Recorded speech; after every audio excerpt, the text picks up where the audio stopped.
Back by popular demand, because the demand never left anyway, we're rating Custom Magic the Gathering cards today. We're going to start off with the Test of Strength. Hopefully it's a very strong card. This is a 5-mana sorcery. All creatures get +4, -4, and gain indestructible until end of turn. This is very interesting. It reminds me of Languish, which was like this 4-mana card. The old creature gets -4, -4. So this could simultaneously wipe the board, but also buff another source of creatures. Whatever creatures remaining, they are indestructible. But I assume that we're only going to be playing it because our creatures live and our opponent's creatures all die.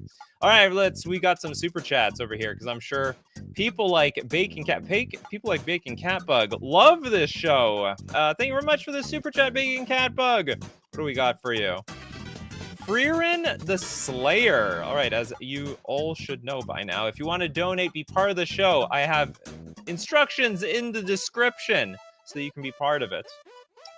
Become part of the Custom Magic the Gathering card show. Join my Discord. Pay me $5.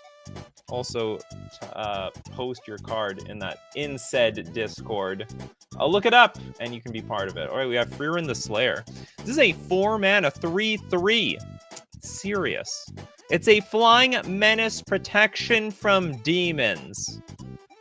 I don't even know that's something we need protection from today. All right. Whenever you cast an instant or sorcery spell from your hand, exile it with 2 time counters on it. If it doesn't have suspend, it gains suspend. Now, then copy it. You may cast the copy without paying its mana cost. Whenever you cast an instant or sorcery spell from exile, destroy up to 1 target creature. But this is not an instant or sorcery spell. Okay, so this is sort of a like playthings from exile type of card. We're gonna be suspending our creatures. We might even be suspending our instants and sorcery. So I mean, if we can cascade into, for example, like an Ancestral Vision, Rift Bolts. These are not the most amazing cards to go get, but it's still something. You can destroy creatures destroy up to 1 target creature. Because of course, if there are no creatures except our poor Freerin the Slayer on the battlefield, we don't want to destroy it. We don't want to destroy us all. Yeah, it's a flying menace creature, so good luck blocking it.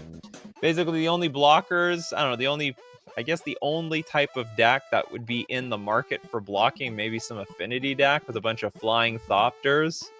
That's the only thing I can think of. The only thing that would be very reasonable. Sweet card! Thank you very much for your suggestion, Bacon Catbug. Back to the freebie section. We've got the Cold Wave. This is a 4-mana snow sorcery. Tap all permanents. Put a stun counter on each permanent tap this way. That includes our permanents. So we're like freezing. What does this do? It's like, it's almost like a time walk. Like an anti-time walk. It's like stasis. It's almost like stasis. Everyone's getting stasis for 1 turn. It's like a fair stasis because it's not on the battlefield. It could have been called the stasis wave because that's the only way I can like interpret this thing. And if you can repeatedly play this over and over again, I don't know how. It would have the same effect as stasis. It is a snow sorcery, however. You untap last, unplayable trash. Hey, whoa, hey, you could say the same thing about stasis. Remember, that's the same. It's the same thing. Yeah, you just tap out first. No, everyone taps out, right? So you tap all permanents. So we tap out first, but if it resolves, everyone gets tapped. Everyone gets everyone is affected. You would need a repeatable way to make. I don't know how to do it though. Like even if you put this underneath an artifact that got to repeat the effect, that artifact would also get stunned, and it would also be screwed. It only stuns untapped stuff. Tap all permanents. Put a stun counter each permanent tap. Oh, that's good. I didn't even catch that, Bacon Catbug. You're too sharp. Too sharp for all this. Yeah, tap all permanents and only the permanent. But then people would just tap all their lands in response. So this is only going to hit artifacts and creatures for the most part. I mean, it's playable. Like, it's whatever. It's a card. It's not super dangerous, not super undangerous. If you tap your stuff and it won't get stunned. You have to activate all your abilities on your artifacts and creatures. You have to tap all your lands. The tapping the lands is the easy part. How would that work? So like, what do you do in actual Commander? You're like, okay, I'm gonna tap all my lands in response, pass priority. I guess it's the only way you would make it work. But then that would like affect everybody on. But then if you tap out, then that opens the door to the next person to like maybe make a big move. I don't know. I'm thinking of this at a way too much of a technical level. All right, next up, we have another donation from Bacon Catbug. The Fern Mage Apprentice.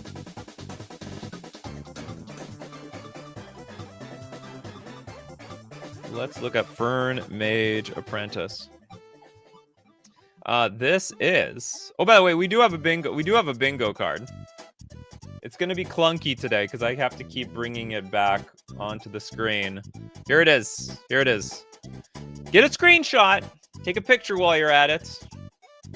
Because you're responsible. Everyone in chat is responsible for making mention what we have on that bingo card. So good luck. Okay, Fern Mage Apprentice is a 3-mana 1/4 human wizard, prowess, defender, flying. Whenever you cast an instant or sorcery spell, untap Fern Mage Apprentice. That's broken. That could be broken. Ordinary offensive magic. It's got tap.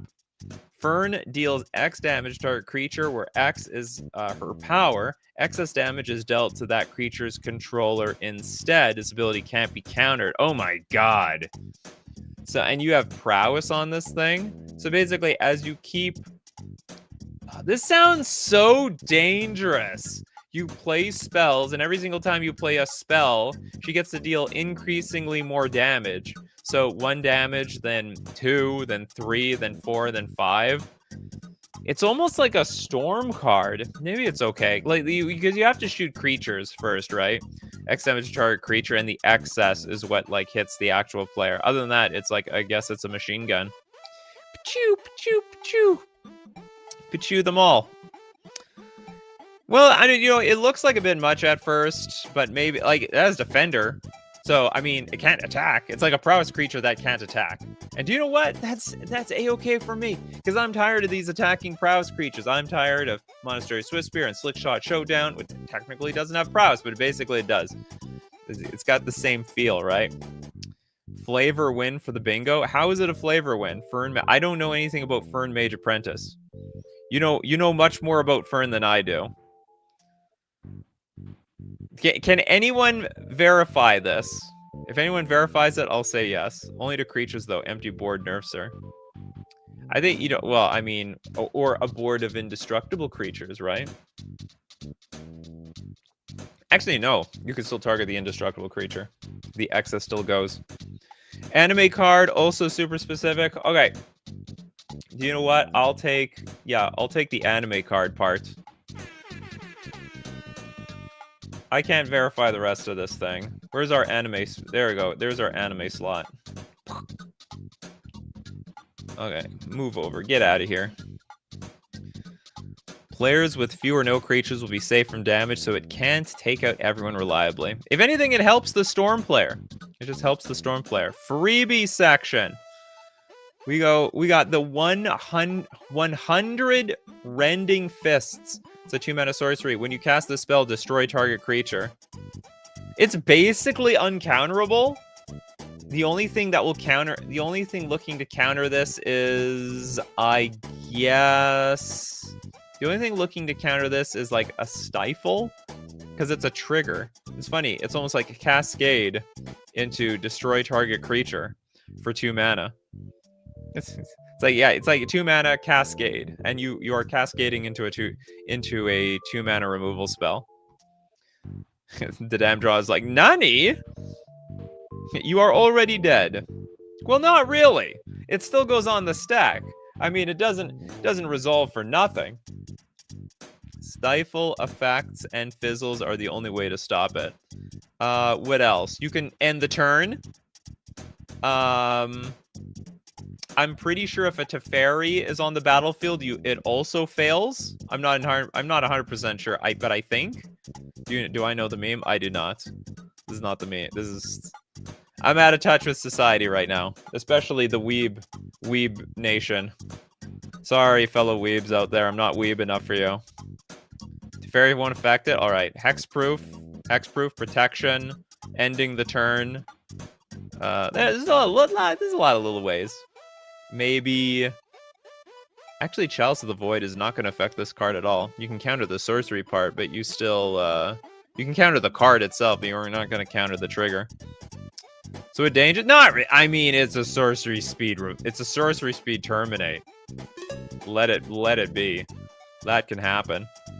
All right, next up, there is a dono to Pedgeman. The bad apple. How bad?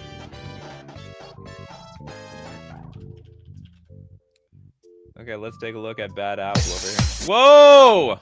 I can't have music. Damn. I'm unprepared. Well, how do I look at this thing now? You need to have videos but no music, Pedgeman. How do I look at this thing without... Because the music is just going to blast everybody's ears. Is there a way of looking at this? Okay, I'm going to look at this thing. I'm going to take a picture of it. Then enlarge it. I 100% encourage the videos that you make, Pedgeman, but unfortunately, if you have audio, I am not prepared. Press the mute button. I repost it without music. All right, thank you so much. We'll take a look at your awesome picture without music. I love your videos. Oh no, why doesn't it go bigger? Do I have to download this thing? What if I download it? All right. Booyah. Always dancing to one of Pedgeman's cards. Okay, this is a 3-mana enchantment. At the beginning of each player's upkeep, that player creates a food token. At the beginning of each player's end step, that player puts an age counter on each food they control. Then they lose 1 life for each age counter on permanents they control. I could swear we've seen this one before. Maybe you posted in the Discord after I went on my big vacation. Bad apple definitely works. For anyone that loves food tokens. You have full screen on the bottom. Well, no, I can't go full screen. You don't know what it looks like on my side. It's a absolute cluster of a... It's a mess. It's a complete mess on my side. It's a big dono, and I do believe that because that's a dono, that should hit the bingo card somewhere. We do have a dono to Pedgeman. Right there in the corner. Can I make this thicker? I want a thicker font. I want big font here. I guess that's the best I can do. The screen capture thing on macOS sucks. Freebie section! Let's get back to the freebie section. We got the Masterful Strategies. This is a 4-mana enchantment. You choose how to assign all combat damage. Isn't this like just super banding? I think it's super banding. You choose how to assign all combat damage. Maybe not as big. Yes, Pedgeman, I know. You are special to be able to put a full music clip inside a Magic the Gathering card. But I am more impressed that you can put a full movie in a Magic the Gathering card. Period. Were you on a Mac all of a sudden? Because I did a lot of research and I found out that the best laptop for video editing or even just going anywhere, or the best Windows laptop is a Mac. Strangely enough. Is the quietest, has the best battery, has most horsepower, and there's a million videos on YouTube to verify this, where a like base level MacBook Air just blows away $8,000 window laptop. So I'm back to Mac. I got a Windows operating system on this thing as well anyway, but I'm trying to do my best working within the domain of Mac. I could still do this show on Windows because I have that on my computer, but I'm just not doing that yet. Trying to do the best with what I got right now. Anyway, the Masterful Strategies, 4-mana enchantment. You choose how to assign all combat damage. That is going to be great if combat damage matters. If it doesn't, you'd be screwed. But I like this. I like the imagination of this card. I think this card's really cool. I'd love to assign all the combat damage. Okay, next up. Do we have more super chats at $5? We do. We have the damn draws, and I'd be damned if the damn draws doesn't have something. What is this? It's called miserly multiplier. It has something to do with moles. Multiplier.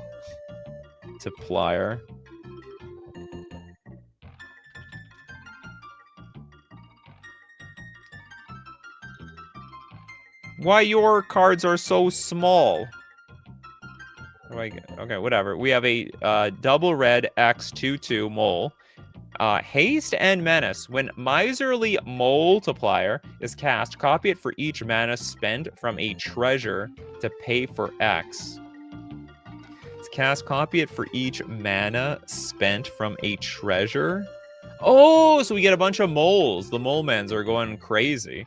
So we have infinite mole men on the battlefield.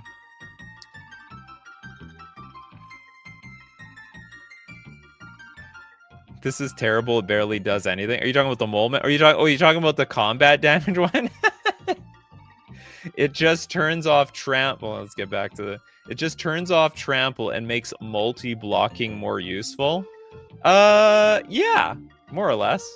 I wonder, is it more useless in today's, like today where there's no, we changed the combat damage rule, right? It's not what it used to be. There's no like 1-2. You can just assign everything to like a particular thing at the damage step. Okay, miserly multiplier. Oh, what does this remind me of? Menace and haste. So if you have enough X, you can just storm the entire battlefield with a bunch of moles, bunch of mole men that came from Microsoft, and also very difficult to block. You need 2 blockers for each mole man. Sorry, for each miserly multiplier. And you do a bunch of 2 damage. It's a cute card. It's a cute card. I like it. I like what it's trying to do. If you have a bunch of mana, like I guess if you have 10 mana, you're going to blast someone for 10 damage. Bingo for discussing the rules for combat damage. Barely. I mean, barely. Where is it? Discussing the rules. Ugh. I have to reach for this every single time. Yeah, I'm gonna need another better screen capture device. This thing's worthless. And the thing, I can't minimize this. I have to just push it off the screen every few seconds. It's embarrassing. Back to the freebie section. Oh, they were playing some sort of chess game here. Didn't even realize it. Next, we got Tegmos, the Middling Swindler. The 3-mana 1/2 devil. At the beginning of your upkeep, you may draw 2 cards.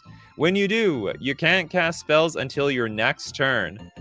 I don't think that's worth it. This is like a bad Howling Mine. This is a really bad Howling Mine, right?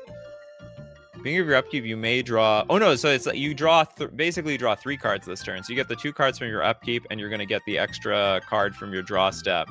But not... I mean, you're time-walking yourself. You don't even get a land drop. Oh, no, you can't cast spells. Okay, so we get land drops. What else do we get? So we get land drops. We have, like, activated abilities from cards in our hand, like Boseiju or Otawara or something like that. What else can we do? Secret channel tech? You mean, yeah, like, you mean talking like the channel lands? Not bad if your deck focuses on activated ability spam. Yeah, you know what? You could be right. Like, we're not technically losing our turn. So if we play cards that have activated abilities, we're still doing something. Can attack? Well, not if we're not playing spells, right? We still need to play creatures. The man lands for the win. I mean, I guess it's okay. It's a lot of cards. You know what? I think you've all convinced me. Yeah, we can play lands that turn into creatures. We can activate abilities. Oh, yeah, there's something to this thing. Maybe it's more valuable than I think. Certainly a lot more valuable. We've got from this is supposed to be Surefire Selves. Now Sure Skunk MTG. What do we got here? Ace Casino. Guess the card. Big win. Also, we are so back. Ace Casino. Ventura.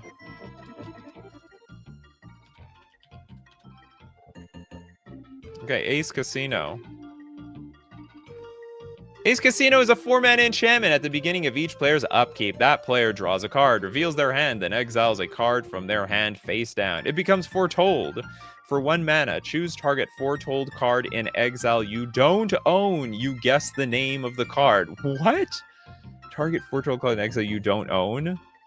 So, because it's each player's upkeep, so everyone has an opportunity to guess a card from somebody else. So you guess the name of the card, then turn the exiled card face up. If you guessed it right, its owner shuffles it into their library and you draw 3 cards. Otherwise, they may cast it without paying their mana cost. Any player may activate this ability. This is going to be... Okay, hold on. So how can we abuse this? Like Lantern of Insight, maybe? No, but that backfires on you as well. Are there any cards out there that let you see the top card of your opponent's library, but not your own? Because it's going to be like super awkward. It's going to be now in... What are the odds you get it right, though? It would be so bad. In Commander, where everything's like a singleton, the odds that you get anything right would be terrible. Cast Duress. Yeah, casting Duress first doesn't matter. Yeah, you see all the cards they could have foretold. Yeah, that player draws a card, reveals their hand. Oh, no. Oh, it reveals their hand, then exiles a card from their hand face down. Oh, I see. It's not super random because you'll know it based on the number of cards that were in their hand at that time. You can play, yeah, Telepathy. Oh, okay, Telepathy would work, 100%. So we're bringing back Telepathy. What are we bringing up? What is it called? Lens? What is that lens called? There's there's that lens. Is it Lens of Clarity? I want to say, where's Lens of Clarity? I swear this is a card. Lens of Clarity. Oh, you may look at the top card of your library and at face down creatures you don't control. That's right. The Lens of Clarity. Okay, what am I doing here? Does Urza's sunglasses work? Telepathy isn't good with it. It is because first they reveal their hand, then they're going to take a card from their hand and put it foretold. But you get to know all the other cards that were in their hand. So it's just a deduction game of knowing, okay, they had, let's say they revealed 5 cards. And then one of them was Urza.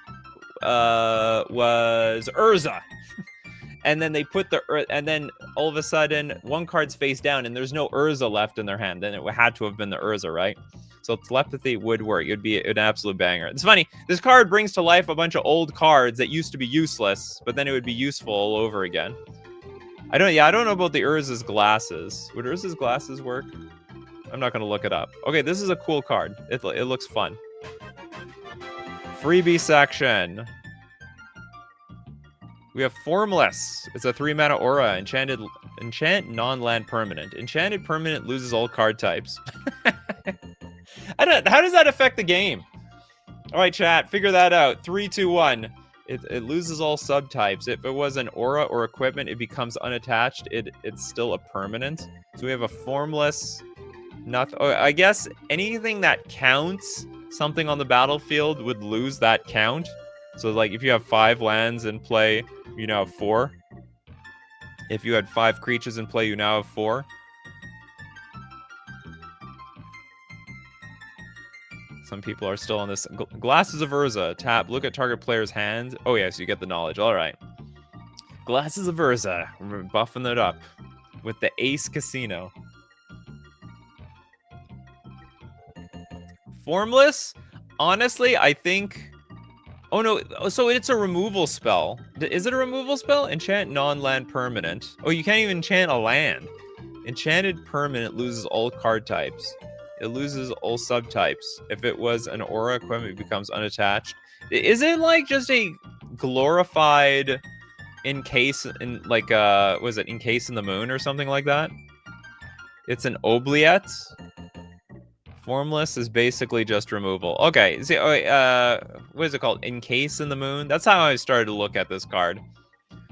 Returning a permanent, a non-land permanent, into a nothing. I'm surprised it's actually non-land permanents. Like, losing a land for 3 mana.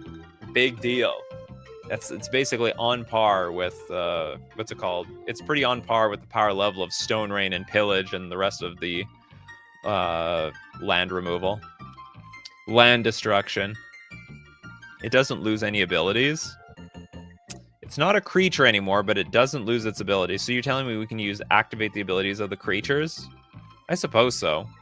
Oh, then it's not really even that good of removal. Okay, whatever. I mean, it's a card. It does something weird. And I guess that makes it fine. Dangerous One, thank you very much for your super chat. Farther Seek. Okay, so it's not Far Seek, it's Farther Seek.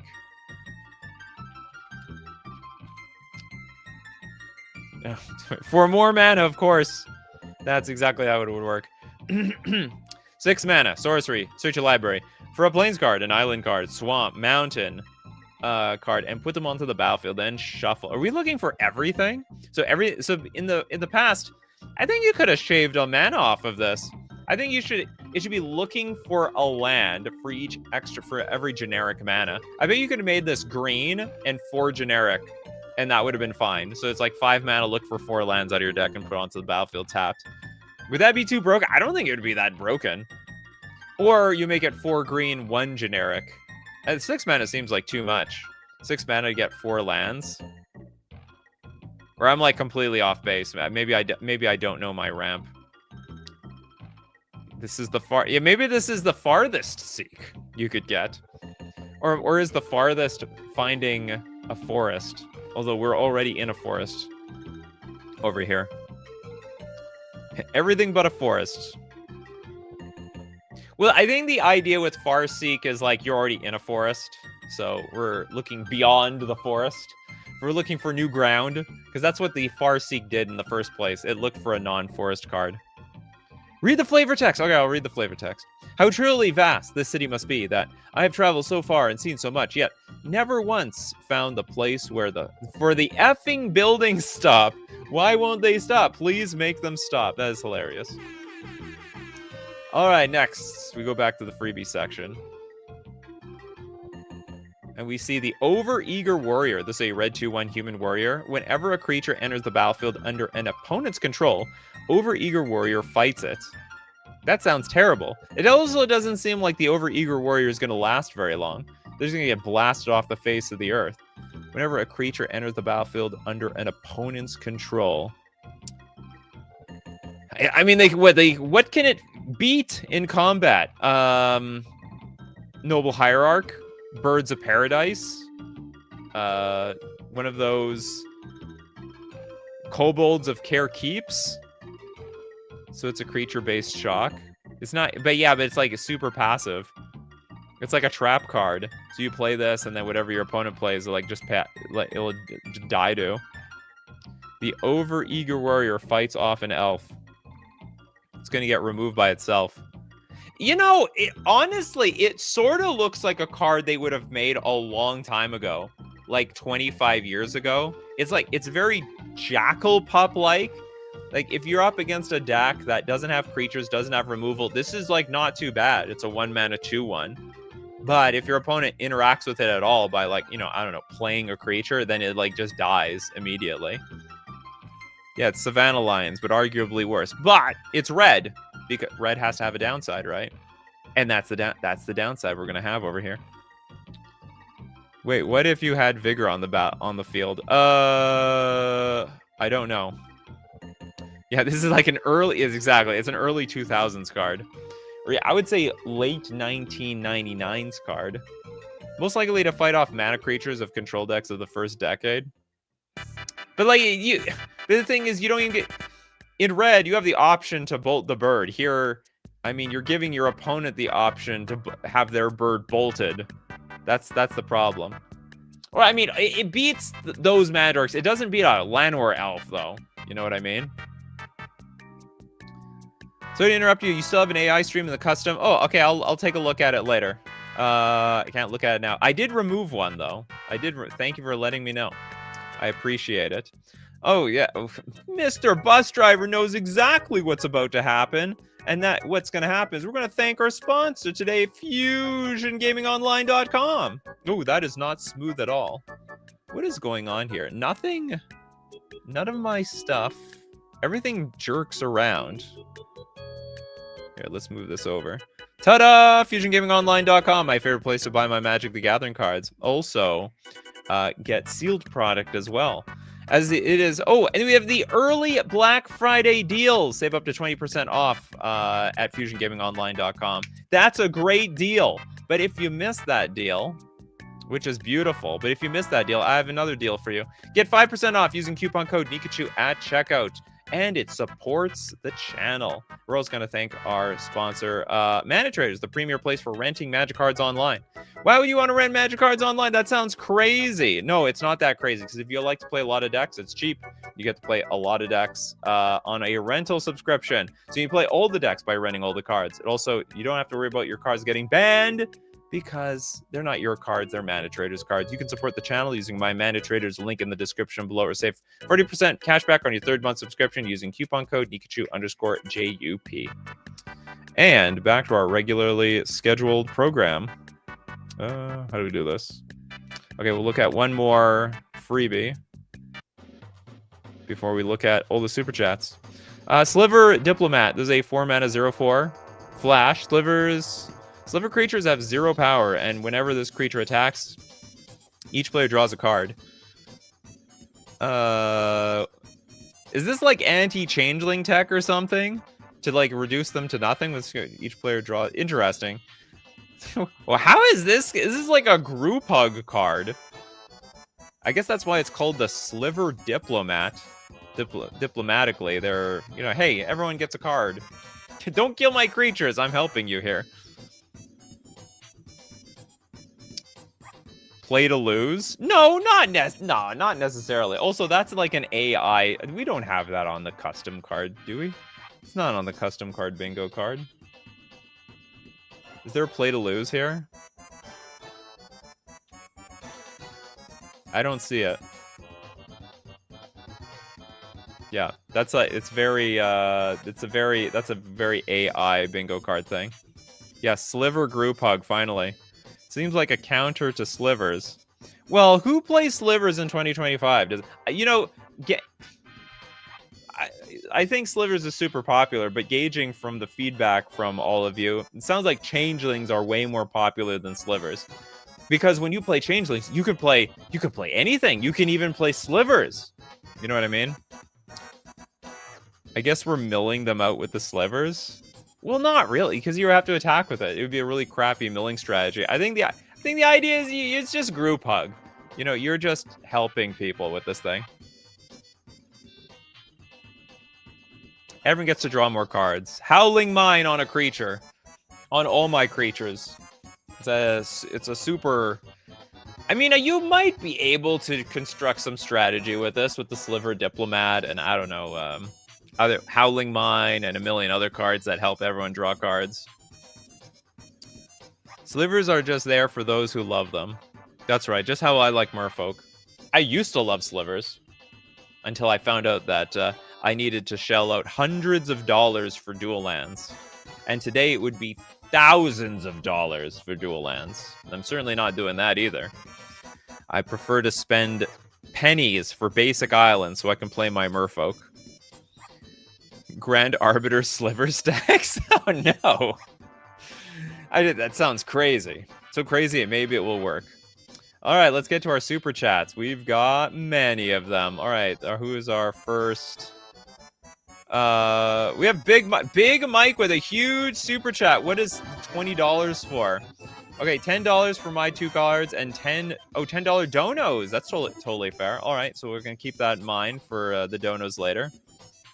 Your cards start off with Mystic Firepaw.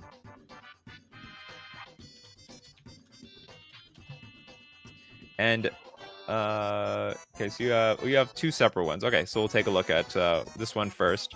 We've got Mystic Firepaw. Everyone's animating their cards. That's so sick. Hedgeman has started something. It's for 3 mana or 4 mana, depending how you want to pay for it. It's a 4/4 Bear Monk. When this creature enters, choose one. This creature deals 4 damage to target creature. You can also gain 4 life, or you can pay 3 mana or 2 mana. The next time a source of your choice would deal damage to target creature this turn, put that many +1/+1 counters on that creature instead.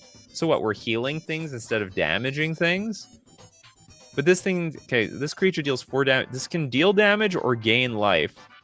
It, like, does a little bit of everything here. Looks like a World of Warcraft Panda Monk.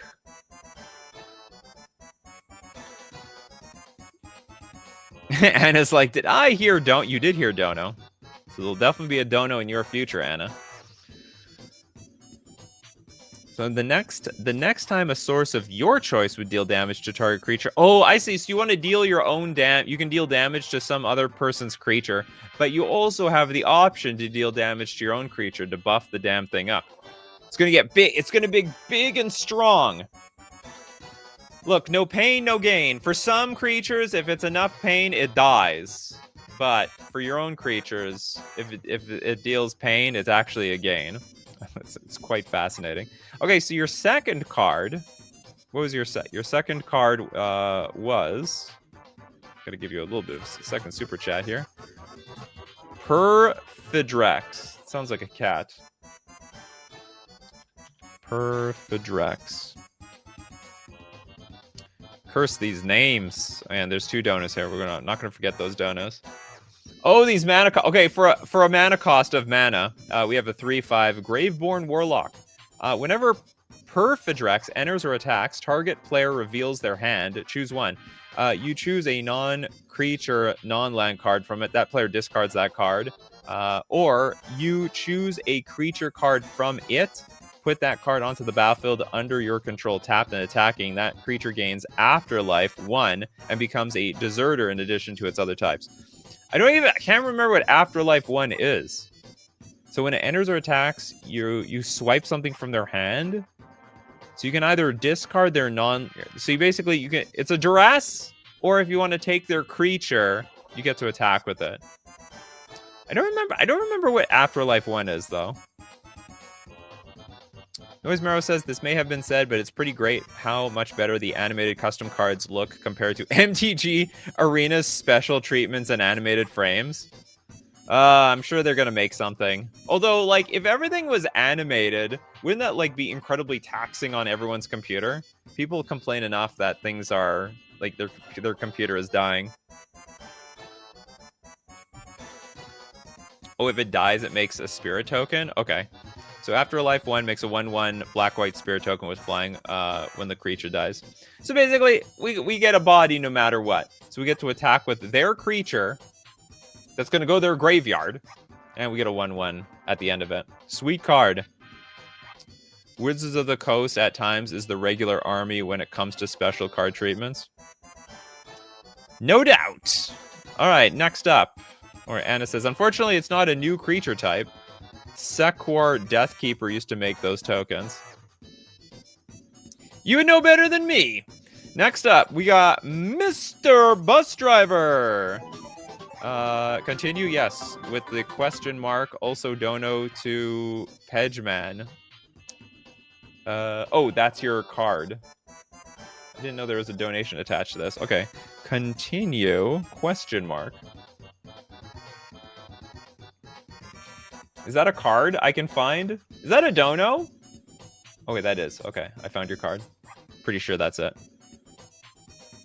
It is continue, question mark. Instant. If you would lose the game this turn, this sounds like a very gambly card. Instead, gain 5 life. Exile all cards in your hand, all permanents on your side of the battlefield and your graveyard. Search your library for up to 1 land of each basic land type and up to 1 creature of each color and put them onto the battlefield, ignoring all triggered abilities. Shuffle your library, then draw a card. Whoa, so it's a big gamble. I mean, it's expensive. This is 8 mana. You're not allowed to spend colorless on this damn thing. So if you would die, big upside. But if you don't die, then you don't die. This mana cost hurts my brain. It's very AI generated. Actually, how many cards like that are like this in Magic the Gathering? They've done a few. What's it called? Leyline of that. There was that multicolor Leyline. That's the closest I can think of to this. Sounds like what Capcom would want to make Wizards of the Coast want to make if it were a thing. Is this a Capcom thing? Oh yeah, because it's the continue. You get another life.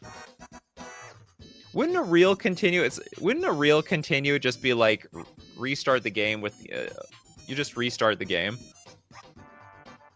Like it's from your perspective, right? The game starts over.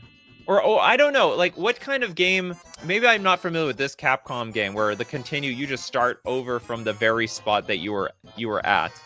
I forgot. There are some video games that are like that. You should have to give your opponents a quarter. Ooh, you're going deep there, Noisemare. You're going deep. Okay, cool card. You got your continue. Okay, so this is... Oh, this is another Dono to Pedgeman. Okay, Pedgeman, you have another card here? Yeah, I was thinking of Leyline of the Guild Pact. Thanks. Okay, if you have a Dono, let me know, Pedgeman, or you have another card. Otherwise, we're going to move on to Kano. Nuts and Bolts. Oh, I saw that one, actually, in Factory Recall. Let's look at Nuts and Bolts.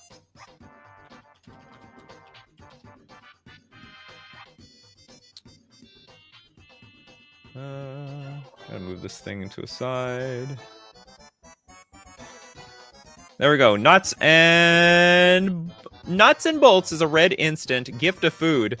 When you cast this spell, copy it twice if the gift was promised. And also, this spell deals 1 damage to any target. So the nuts are the food. The bolts? Oh, the lightning bolts. Oh, I get it. How is this card going to work? It's like, when you cast the spell, copy it twice. So we get... Oh, so it's a... Okay, so if we copy it twice, it's a lightning bolt. If we don't gift, then it's just like a gut shot. We only deal a singular point of damage. This is... I'm trying to wonder, would this actually see play? The upside is you have lightning bolt. But you have to... When does the gift... Is someone gifted the thing upon resolution? Or, like, while it's on the stack? Because if you gift a food too early in advance, well, then they're going to gain a ton of life. But if you... if the food is given after it resolves, well, they might die already. Badubmatus, you gift a food, it deals 3 damage. Slightly better than lightning bolt sometimes. No, never. It's never better than lightning bolts. Oh, you're talking about? Oh, okay, I get it. You might want to snipe something off. Yeah, it's like 3 damage divided. So if there's like a lot of 1 toughness creatures on the battlefield, you're right. You're actually completely right. On resolution, they'll get only 1 food, even if you copy it. Bad for dome damage, but great for killing creatures. Yeah, we can spread it out. We're gonna spread out the damage. We're gonna spread the love. Or the pain, however you want to look at it. Nikachu confirmed AI chatbot can't make a hi-hat. I am... Oh, man. I wonder how long it's gonna take until I can make a chatbot of myself that can just do this whole thing. It would probably be smarter, too. More witty. More clever. I bet I could make it way more entertaining than I actually am for these custom card streams. And it could last longer. I could have that AI chatbot just do this for an eternity. I'd probably make a lot more money. We also have this card is crazy good if they have anything that boosts damage. Maybe. Yeah, bolt the birds, not just the bird. Bolt all the birds. Okay, we have a second card here. And that is the Factory Recall. Man, I hate it when they ask for my stuff back. Oh, here. It's a blue instant as an additional cost to cast this spell. Exile a non-token artifact you control. Target player investigates 3 times. Oh, that's very, very different. This is no Bolt the Bird.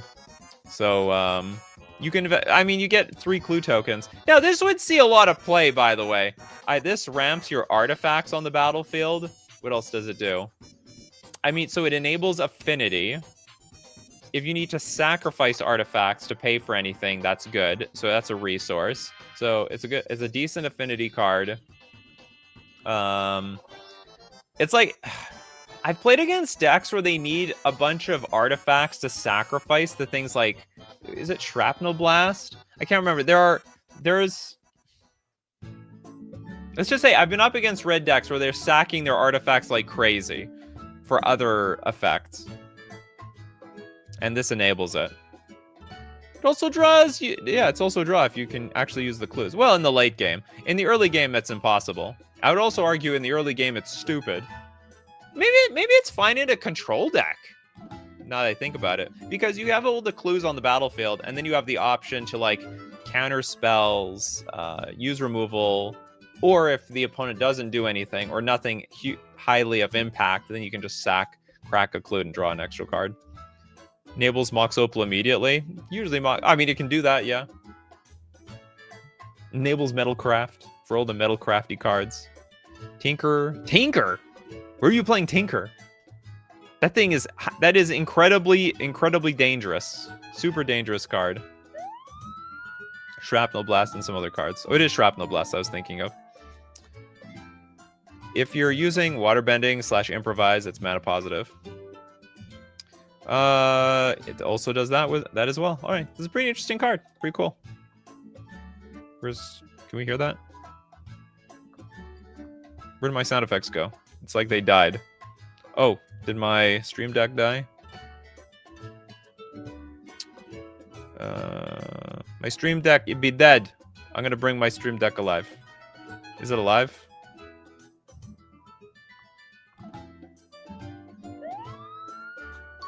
Okay, it's alive. It's back. Maybe even better than ever. Next up. Pedgeman had a card. What was your dono? Okay, people love you, Pedgeman. They frickin' love you. We'd have seen the snake if Air Canada didn't mess up last time. Oh, yes. That is correct. The snake. Let's take a look at this. Oh, I have to like download all your. Why doesn't it like pop up? Why can't I make this bigger?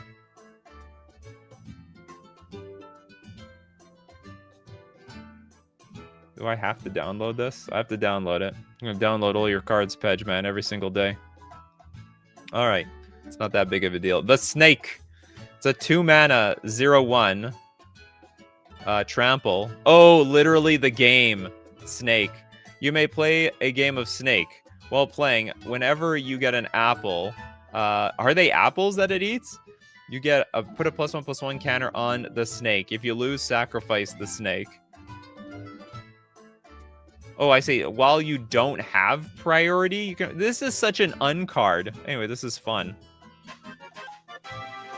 I love that game. Back when there were barely any games. Yeah, I had no idea they were apples. I'm learning with the rest of you. Pedgeman, I would have righted if the snake that makes you play the game of Snake wasn't a snake, but you're good. Is this even, like, optimal the way this game is being played right now? This seems, like, completely random. Is it actually gonna... Is it gonna actually win the game? Flawlessly? Oh, it is. Okay, who am I to say what's optimal or not? Oh, it's not gonna win completely. But it's obviously it knows what it's doing. Or maybe it is gonna win. Oh my god, it just cascaded out of... What is this? Okay, whatever. Cool card. Thanks, Pedgeman. Wait, is the game Snake a reference to the garden in the Bible?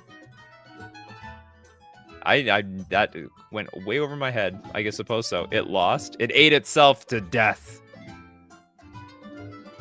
Apple phones don't have Snake, though. They don't. Okay, next we've got... who's next on the Super Chat poll ladder? Trent Sims! To celebrate Avatar's release, I brought 2 Korra-themed cards. And one of them is Vatu and Rava.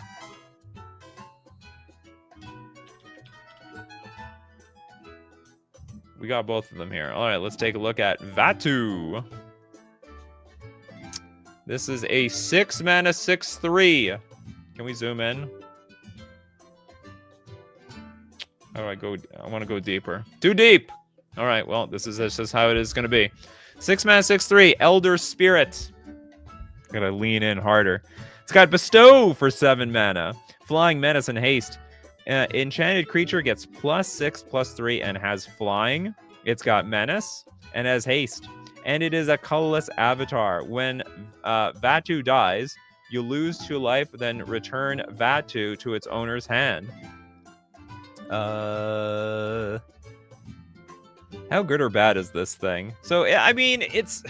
So for 6 mana, we have a 6/3. It seems like it's a lot better as a 6 mana creature alone than to bestow the damn thing. Because if you bestow it, well, it's more mana. It's more mana. It's multiple colors of mana. The damn draw is like, game theory. Is Snake taking place in the Garden of Eden? But that's just a theory. A game theory. I still haven't finished Korra. Maybe one day. I have no relation to this. Should I have watched the Avatar, the Airbender? Was that like something I should have done as a Magic content creator before it came out? How long does it take to watch the entire series? Probably too long. Okay, this card, I mean, it's fine. I think the casting cost is okay. And for everyone that doesn't know, Bestow is like when you're enchanting the creature with the creature, and it's basically getting all the effects of said creature. All you got to know is she's the avatar, and you've got to deal with it. Oh, this is the avatar of all airbenders, you're saying. Okay, next up, we got Rava. Spirit of Order. 6 mana, 3/6, Elder Spirit. Also has Bestow for 5 mana. So this one's cheaper. The last one was more expensive. It's like, I'm never bestowing this. It's 7 mana. When it's the caster cost is 6. This one's 5 mana. Flying, Vigilance, and Trample. An enchanted creature gets +3/+6 and has Flying, Vigilance, and Trample. I have nothing against these cards. Oh, there's some extra ability. When enchanted creature dies, create a 1/1 white ally creature token and return Rava to the hand. Okay, so you have an unlimited aura. And if I remember correctly, Bestow... So this is like the first time I think an aura would be indestructible. Because if I remember the ruling for Bestow, if you try to bestow a creature and they kill the creature in response, then your Bestow creature just comes into play as a creature. So if you kill the creature in response, you're screwed. If you let Rava resolve on a creature, you're also screwed, because if you kill the creature, Rava goes back to hand. There are 61 episodes of Avatar, so like maybe 20 days if you watch 3 episodes a day. It's doable, but I won't do it. Bestow can't fail completely. All right, pretty cool. I actually like this Rava design. It sort of takes a unique perspective on Bestow. It's gone places no Bestow has ever gone before. Next up, we got Corbinek. Thank you very much, Corbinek. Welcome back. Sorcerer of the Old Ones and Until the Day's End. I assume you got them both together. Sorcerer. Well, I want to test something here. Sorcerer of the Old Ones. How did that sound for everybody? I want to start making my computer do things for me. I just don't know how annoying this sound sounds to everybody, or how loud it is. It might be really loud. Maybe it's not. Okay, we have for 3 mana, a 0/5 legendary creature human cleric. At the beginning of your upkeep, target player must reveal their hand and discard a non-land card. If they can't, sacrifice this creature. Now, at the beginning of the end step, the controller of this card loses 2 life. A little beep. It's got to be... I just hope it's not too loud. It's a loud beep. It's terrible. Sounds not bad at all. It's actually rather pleasant. That's good. Because I want to use it. If the name of the card doesn't have any sort of strange name, then I can I can save time instead of typing into the damn keyboard all the time. Okay, Sorcerer of the Old Ones. Remember, this is a legendary human cleric with a hand coming out of its head. Now, at the beginning of your upkeep, target player must reveal their hand and discard a non-land card. If they can't sack this creature. So we slowly take things from our opponent's hand until there's none left. And then this thing dies. And we might even be happy that it dies, because it's losing us 2 life every single turn. It's not even a big creature. It's like a 0/5. But it's totally good. It totally works. Yeah, Sorcerer is such a classic 90s card, it feels like. Corbinic loves the old-fashioned cards, if you can't tell. Look, old-fashioned border, old-fashioned everything. But that's not the only thing Corbinic is cooking up today. We also have... Oh, I can look up this one. Until the Day's End. It's going to be version 2, though.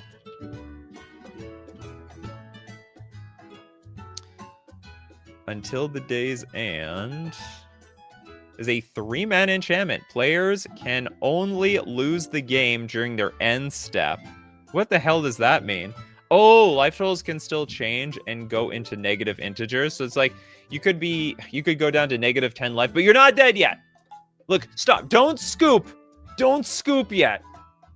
You're not dead. You know, the game is still going on. If this card's owner's library has 1 or less cards, sacrifice this permanent. Players can only lose the game. But people can still win the game, right? So if I play Thassa's Oracle, that still counts as like a win for the person playing it. It's pretty neat, actually. Coalition victory. What? No, I don't know. I think you still win with coalition victory. It's just that if something says they lose the game, they can only lose at their end step. So you can only play lose the game effects. I don't know if it stops win the game effects. But I mean, I'm no judge, though. These custom cards go beyond my ability to understand the rules of the game.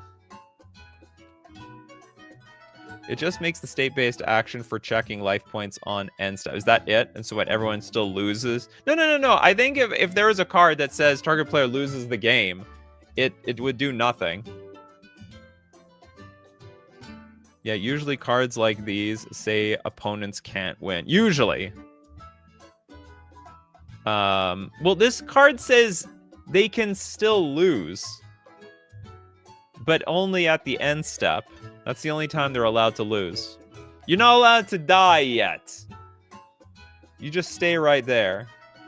This does not stop you win the game effects because it just stops player from losing. That's the way I'm looking at it. Your opponents can't deck out either unless they draw in their end step. Oh! That's true. Oh, that's a really good point. Great point, Noise Marrow. Mirror Universe combo is back if this card is... Mirror Universe combo is back if this card is made real. Real awkward. We have Jess here. If you put all of Magic's rules into a book with average text and size, it would probably be like over 1,000 pages. Probably. They are end steps. If you kill me on your turn, I get one more turn. I suppose so. Okay. Time heals and causes all wounds. Ow, that's a really good point. That goes deep. That's a deep flavor text. Time heals and causes all wounds. If it wasn't for time, we wouldn't get wounds. But it wasn't for time, they wouldn't get healed either. I like this. I like this card. Very nice. Next up, we got none other than Noise Marrow. Super chats. I don't know if I'm going to use this one. Branching Fate. Or why am I saying that? Branching Fate. Oh, I didn't even do it. Gave me only half. Good enough. It's doing my work. Why you overpay? You gave me 50. I mean, thank you very much for... I'll save that one for a dono. You only have to pay $10. Or is there something like convolutedly long or something? No, you only have 2 cards here. Okay, Branching Fate is a 3-mana sorcery. Separate all creatures into X piles. Oh god. It's one of those cards. Gotta like really put my mind around it. Where X is the number of players. Oh, are we dividing everything? Exile each pile Then an opponent chooses one. Return all cards in the chosen pile to the battlefield under their owner's control. Separate all creatures into X piles where X is the number of players. Who chooses how the piles are made? Exile each pile. Separate all creatures into X piles. Oh, so hold on. Oh, I see. Okay, then. Okay, I'm guessing we choose the piles. Then an opponent chooses one. Return all cards in the chosen pile to the battlefield under their owner's... What, return the rest? No, return all cards in the chosen pile to the battlefield. I don't get what does this card do? Is it like... are we only getting 1/4 the creatures back or something? I think that art is on a real card. It might. That's fine. So only one pile gets to live by an opponent's choice. You get to make the piles as the caster. Yeah, that's why that's how I'm interpreting this. I thought we were redistributing all the piles, but then I realized, oh, we only get one. We only get one pile. That's the branch of fate that lives on. We don't know what happened to the others.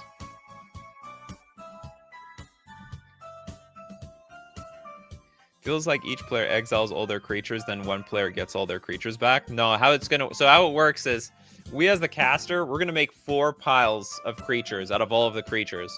Then an opponent's gonna choose which pile we're gonna get back. And then the other 3 piles, they're just gone. Sorry. They go off into some sort of other dimension. In another they go off in another timeline that we never get to explore again. That's just how it is. Okay, that's a cool card. Next up, we got Surdrin. Surdrin, cynical industrialist. That's great to be very cynical while being, I guess, some sort of engineer. It's a 3-mana 2/3 elf artificer. Death touch. Whenever X creatures are sacrificed, you may pay up to X. Okay. That sounds highly specific. If you do, create a number of tapped treasures equal to the mana you spent this way. Whenever X creatures are sacked, you can pay X, and then you get treasures. Okay. And then for 2 mana, tap, sacrifice 2 creatures. Oh, that's how we're sacking the creatures. Create a token that's a copy of target artifact in a graveyard. It gains haste, sacrifice it at end of turn. I have no idea how this card will work. Also, it's very funny. This card has Death Touch when I think in reality this card is never going to sacrifice itself because it's sort of, I wouldn't say all in, but I mean the whole soul of this card is to sack creatures to enable itself.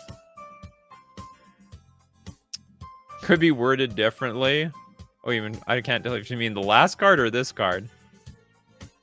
The damn draws. So many moles can be made with this. So many moles. We're gonna make so many treasures. I mean, we sack all those moles. We can also sack all those moles to this thing. Oh, this card. Yeah, maybe. I don't know. I think I understand it. My biggest problem is I just don't know how this card will actually like play out. Like I know what it does. I can't tell if it's good or bad. It could be like really clunky. On the other hand, it could be broken. You have no creatures in play, this card sucks. Also, sacking your creatures is a bit dubious, remember? Sacking, you're like sacrificing your babies for the most part. Actually, I was going to go with the 1 or more idea, but this would work fine if it was you may pay 1 and triggered on each creature sacrificed. Honestly, I don't even know if this card is good. Like, it does a lot of interesting things. I just know that sacking creatures, that's a pretty hefty cost. You have to sack 2 creatures at that. Man, I wish I had a better memory for cards. But there's that one card where it's a cleric. If you sack, I believe, 2 creatures, you get like a bunch of treasures, and I think you make your opponent lose life, you gain life, or something like that. You get a lot of things, but the hard part is sacking the creatures. So that's the kicker. It should trigger off the opponent sacrificing as well, and then you can bank mana as tap treasures. Woo! Well, maybe. You can play test that noise marrow. Also, 4 mana and 2 creatures sacked to make an artifact copy of something. The graveyard and 2 treasures. Is that worth it? I mean, I don't know. It's like convoluted enough that I can't tell if the payoff is good or not. It might. There are a lot of broken cards look like word soup, but they're actually insane. Goes hard with cards like Servo Schematic. And maybe Undying creatures and Persist creatures and so on. All right. Hopefully not broken. Hopefully. I don't know, though. That's like... We're throwing that in the air. Next up, we've got... Sagecur. We got... Hello! You want... Kotoko Lil Drama and another Kotoko card.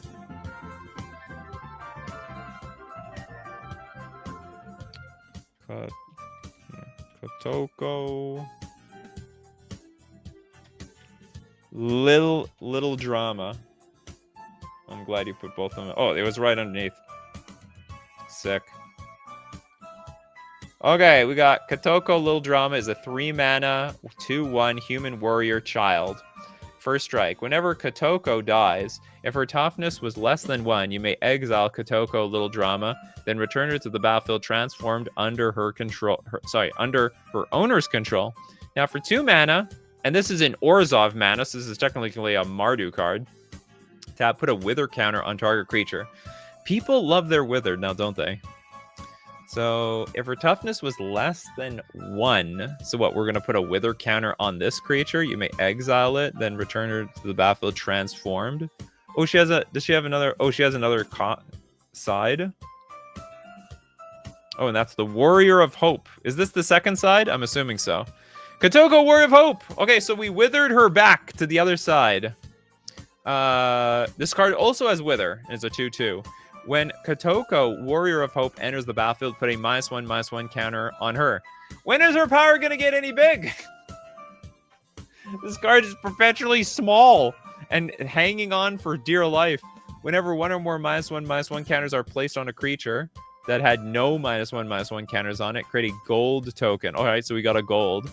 Whenever another creature with a -1/-1 counter on it becomes tapped, create a gold token.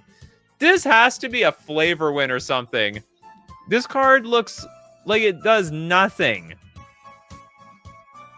You spent 3 mana on a 2/1 with first strike so that you can activate the ability to give yourself a 1/1 that made a treasure token. Because that's what a gold token is, right? It's just a treasure. This is a lot of work to get a treasure. Is child a new type? Probably. That doesn't even sound right. Okay, so we have a new... Where's the creature type?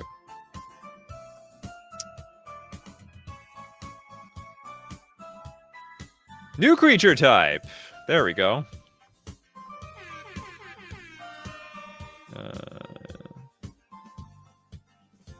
Well, we're actually moving in the direction to get a bingo off.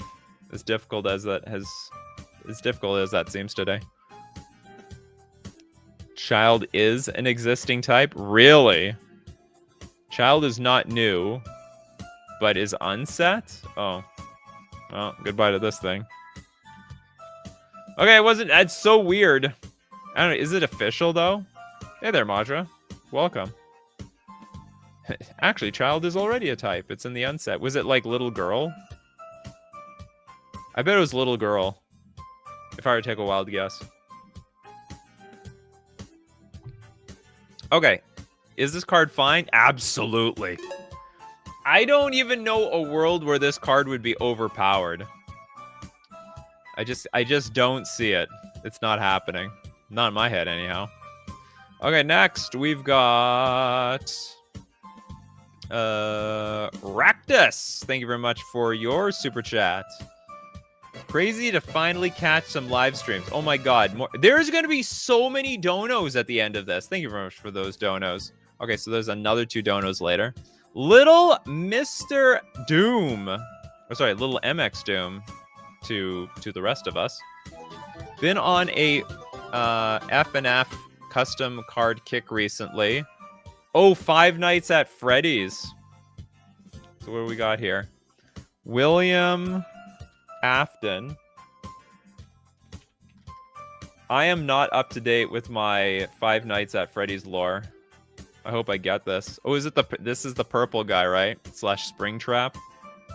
Okay, so William Afton, Lurking Killer. Is there anything else I need to know? Nope. Okay, when William Afton enters, mill 3 cards. Then you may put an artifact card milled this way into your hand. I feel like that is very... Okay, I can feel the flavor here. Okay, we also have Remnant Experiments. Whenever another non-token creature or artifact you control dies, you gain 2 life and you surveil 2. Also has Disturb, which this guy is super disturbed. And turns into... I guess turns into nothing. Is this the back half? No, this is the front half. Or is it? Huh? How do you flip this thing? I don't get it. How do we get to this side?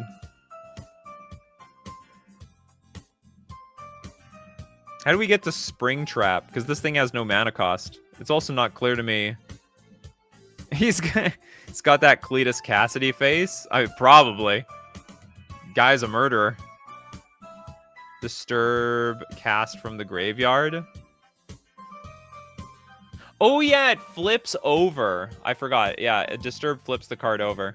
Okay, Springtrap, Malice Beyond Death is a 4/5 rabbit construct zombie. Trample Menace. When Springtrap enters or attacks, you may exile a creature or artifact card from your graveyard. If you do, Springtrap connives, then connives again. If Springtrap would be put into a graveyard from anywhere, put it onto the bottom of its owner's library instead. The flavor on this, it's just oozing flavor all over the damn place. Do we have a flavor win on here? I would give this, given I know what this one is. Is there flavor win? Flavor win, baby. Super flavor win.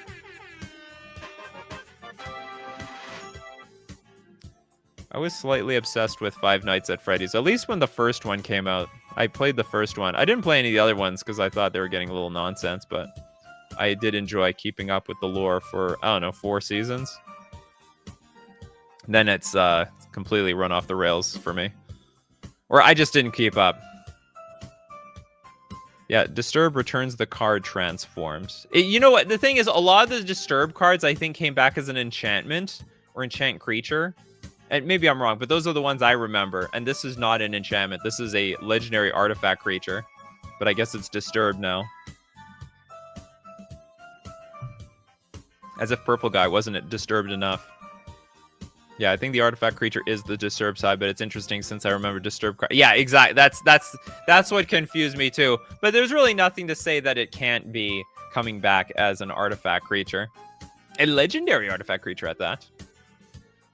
Already an hour and a half, but we only have a few bingo hits. Well, hey, everyone's responsible for, you know, with the bingo alerts. All right, here we are. Here it is. Or, I don't know, maybe we just can't find the things. Well, this one's definitely going to be nailed. Dono for chat. We already have 1 million donos for chat, even though we haven't got there yet. All right. I like this Five Nights at Freddy's card. There are a few that came back as spirits. I guess this guy's technically a spirit. All right, next up, we've got Nova the Space Wolf. The Darkens are gone. No Darkens this time. Wanted to spice things up a little with something different next time, though. I thought you were done with the Darkens series. Okay, we have Vex, Shadowy Yordle, and Vex the Gloomist. Who's this? Shadowy Yordle?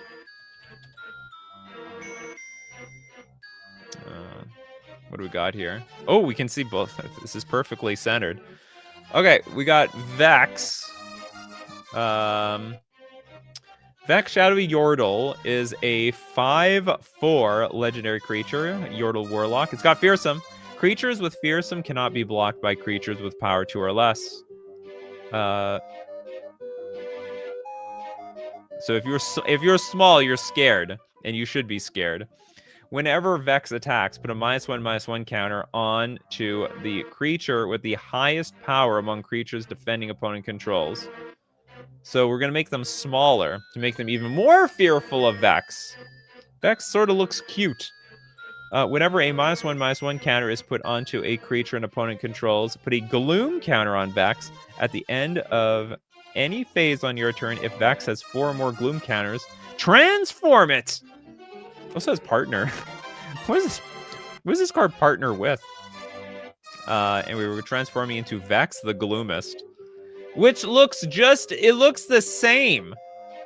Honestly, it looks identical. Like nothing's changed in Vex. It's like, I don't know, maybe she became from like sinister to even more sinister. Bingo, 5 words in creature type. There's only 4 here. There's also only 4 here. Or are you talking about the last one? Does Nikachu not know how Disturb works count as not being able to read? No, I didn't misread anything. I read Disturb perfectly. All Legends of Runeterra legendary creatures partner with each other. Oh, gotcha. Okay, you want it for the last card? Okay. What was it? 5 words in card type, you said? 5 words in creature type? 5 plus card types? Oh, 5 words in name. 5 word. I don't see it. We have 5 plus card types. Oh yeah, sorry, yeah, in the creature type. So it's all stuff. Does this work? Okay, I'm gonna count it. Bingo custom keyword. What, fearsome?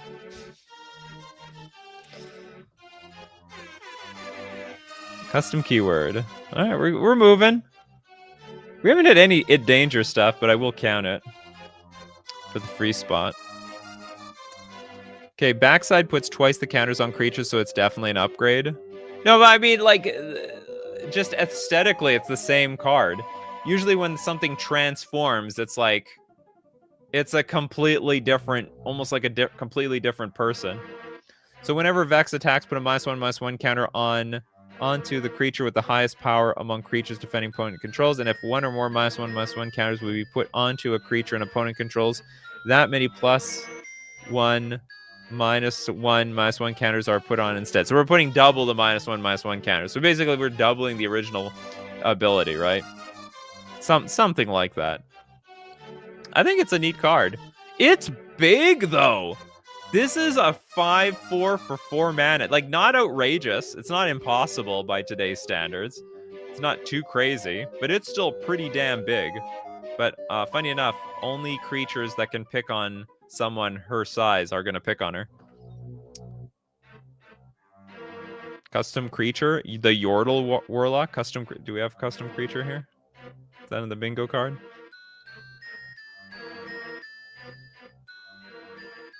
Oh, new creature type. I can grab. What am I doing here? All right. Okay, we're working hard on the bingo card. We're working hard. Partners, yeah, and we get to pair this with another card. Partner's always a strong ability. Kinda whack calling a common ability a custom keyword. Was fearsome a keyword? I've never heard of fearsome. Fearsome MTG. Is that real? I've never heard of the fearsome mechanic. Fearsome mechanic MTG. No, it doesn't exist. This is real. I just Googled it. Google has never heard of it. It's not a real keyword, but the ability is common. What? It's not. It's creatures with fearsome cannot be blocked by creatures with 2 or less power. Is there an exact? Is it exactly the same as another one? There's a lot of mechanics in Magic the Gathering that are very similar, but they're not exactly the same. They're slightly off. You know, like Huntmaster the Fells, flipping ability, and actual day and night. But day and night is technically a different, unique mechanic. Questing Beast, for example, it's just not keyworded. There we go. Now it's keyworded. It's a custom key. It's been given a name. Wizards didn't want to name it, so so Nova the Space Wolf did. Okay, next up, we're gonna look at. Oh, I should say this card is good. It's a beefy creature though, super beefy. Next up, we have 4 Paths of Life. Oops, that's not a super chat sound effect I can use. This one. Just the first 2 cards. Cade 6, and Sundance. Can I find this thing? I'm gonna look up Sundance. Oh, hold on. No, it comes from Destiny Part 1.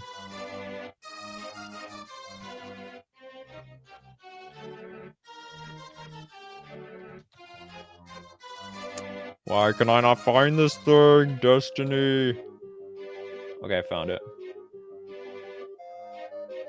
And we want okay, Sundance. And okay, here's Cade 6. I got there. I bumble around enough, but eventually it happens. Okay, we have Cade 6 is a 6 mana legendary creature. It also has it's also a paracausal robot rogue. Partner with Sundance Ghost for Cade 6. Reach, Vigilance, and Riot. X, tap, goad X target creatures you don't control. Whenever an opponent's goaded creature attacks, put a +1/+1 counter on up to X different creatures you control, where X is that creature's power. Once a turn, whenever you roll a 6-sided die, you may ignore its result and re-roll it. What the hell does this card do? Okay, for anyone that really understands the power of goad, is this like really strong? Or is this like not a big deal? It's got Riot, so which means it can have haste, which means it can goad immediately. Too much X. New type. Bingo. 5+ types. Hold on. No, but we have that already. We have the 5+ types. We done it. Way too much X. X. X. X. X is only 3 times. All right. You guys win on that one. You try it, you look, you're just like, it's got X in the title, and it's worth 2 lines here. We're gonna claim it way too much X. 4 times? 1, 2, 3. Oh, 4 times, you're right. X has been mentioned many times. We found our X. We found 4 X's. All in the same spot, how embarrassing. All in the same place. Okay, this is Nikachu can't read. I can read enough.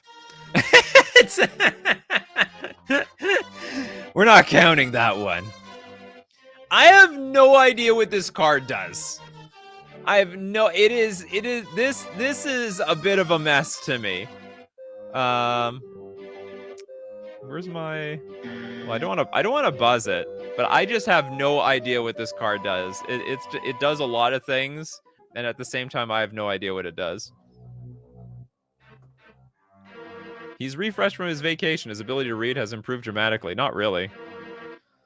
I think it's just as worse as before. Once I can get my setup a little bit better, maybe I can read properly. Anna says 2 of them are different values. Which one is the true X if both of them are on the same card? Oh! Anna calling out X here. X, go to X target creatures you don't control. Whenever an opponent's goaded creatures attack, put a +1/+1 counter on up to X different creatures. So it's possible that the X is the number goaded. Oh, where X is that creature's power. Oh, so it had 2 X's. So it should like what? It should take another value like Y and up to Y different creatures you control, where Y is that creature's power. Card doesn't work. Okay, do you know what? I will take that. This card actually probably doesn't work. It had too many X's for the wrong reasons. Card. Oh! And we've got... Do I have the sound effect? I do have the sound effect. We have a bingo. All right, we've got one bingo so far. More to go. Probably one more to go. We're going to have so many donos at the end of today. So many donos. Okay, next up. We have the second card here. All right, let's hope this card works. This is for 3 mana, a 1/1. It's got a very loaded card type. Legendary artifact creature, spirit construct equipment. Partner with Cade 6. Protection from spells and abilities that don't target. That is... What? Protection from spells and abilities that don't target? Oh, I see. So if it has, like, Anger of the Gods, deal 3 damage to everything, or Blasphemous Act, then you have protection from that. Okay, if Sundance is not equipped during the end step, return Cade 6 from any graveyard to the battlefield tapped under your control, then equip Sundance to it. Equipped creature gains red, tap, switch your library for solar paracausal fire, exile, then shuffle. This is another. It's these cards. This set was too busy. It's too busy for me. It's confusing my brain. Did Cade say he partners with Sundance? Don't they both need partner with? Well, it does say partner up here. Partner with Cade 6. Equip doesn't work for this card. It has to be reconfigure. Oh, because it's a creature at the same time? That's true. Chat, you're on fire today. You're on fire. Unfortunately, this set didn't work out so well. It's got a lot of problems. I think, you know what's a thing? I think too much was jammed into this card just to make it a flavor win. And then it sort of lost its luster. This is common. Yeah, I guess. Sorry, this is common. Yeah, no doable. No doable. Sorry. See, it's rare you want to double disqualify 2 cards. Sundance's protection ability fails. To get what they want within the rules, they need to create an emblem upon entering to handle the conditions. Really? But anyway, I completely agree with the reconfigure point. What else? I think putting partner with Cade 6 or sworn with Cade 6. This card can only be attached to cards named Cade 6, even if the ability is lost or modified. This breaks word count for common. Yeah, commons, they're not supposed to be so wordy. They're very wordy. Well, I'm not going to judge it on the common part. Like, whatever. It's not a big deal to me. Does the equip ability work if Cade 6 is not in a graveyard? I would think it would need to check for both Cade being in the graveyard and this card not being. I don't know. I don't know. Cade also needs partner with Sundance is what I'm saying. Oh, that's right. Okay. Well, it does say partner with Sundance. Ghost for Cade 6.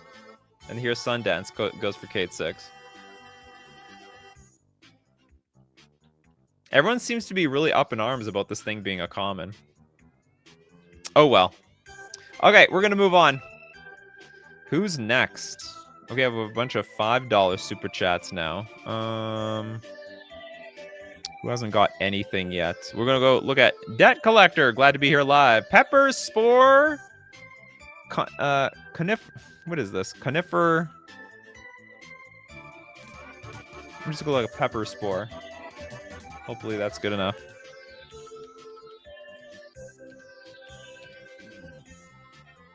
There we go. Conifer cortinarius. Am I saying that right? It's a 2-mana, 2/1 fungus food. Does that mean we can sack it for 3 life? At the beginning of your upkeep, put a spore counter on target creature, and for 2 mana, tap sacrifice Pepper Spore Conifer cortinarius. Target player gains 8 life. Whoa! Them mushrooms be gaining. Mario would love those mushrooms. Also for double red, tap sacrifice Pepper Spore Conifer I'm so embarrassingly mispronouncing this for sure. Cortinarius. I don't even want to know how badly I'm mispronouncing this. Is food not a creature type? Why is it not an artifact? I can't remember if food is a creature type. Doesn't even have 1-up on it. Okay, hold on. Anyway, we sacrifice it for double red, deal 4 damage to target creature or player. So, yeah, it's sort of flavorful for like a mushroom. It could be value, could be nutritious. Also, it could be poisonous. Could make you sick. But if it was more in line with Mario, some of these mushrooms would be purple. The purple mushrooms. Don't touch the purple mushrooms. They shrink you. Also, they can kill you.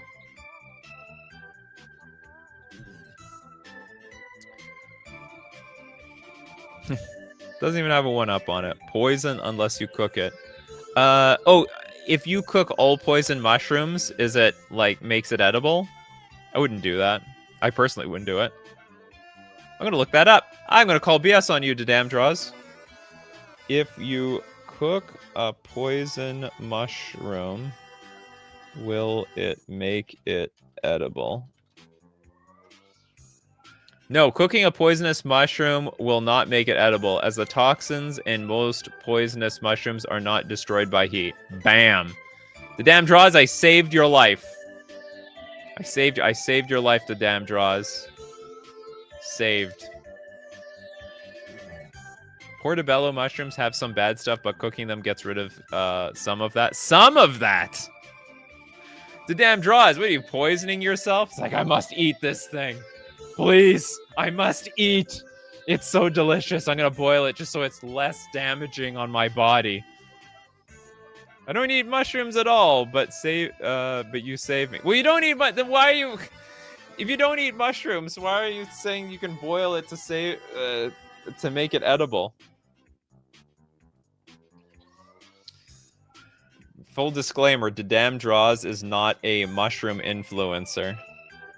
Does not have a degree in mushroomonomics or mushroomonology. I'm sure there's an actual term for that, but I can't think of it at the moment. If we have many donos, I might be able to give you a dono, little dead fly. Sorry, little MX Doom. We have so many donos. Food should really be its own type. Probably should. Yeah, just like Yagra. Yagra, eater of all, makes everything food artifacts. Sadly, gotta have the artifact tag for it to be a food without rules changes.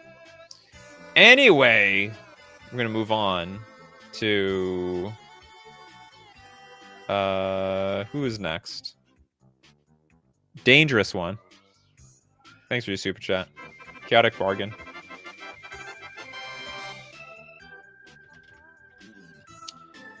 Chaotic bargain. Chaotic Bargain is a 3-mana sorcery, so it's almost like a command. Choose one. The spell deals 5 damage to target player. That's a lot of damage. Or we can discard 2 cards and draw 2 cards. That sucks.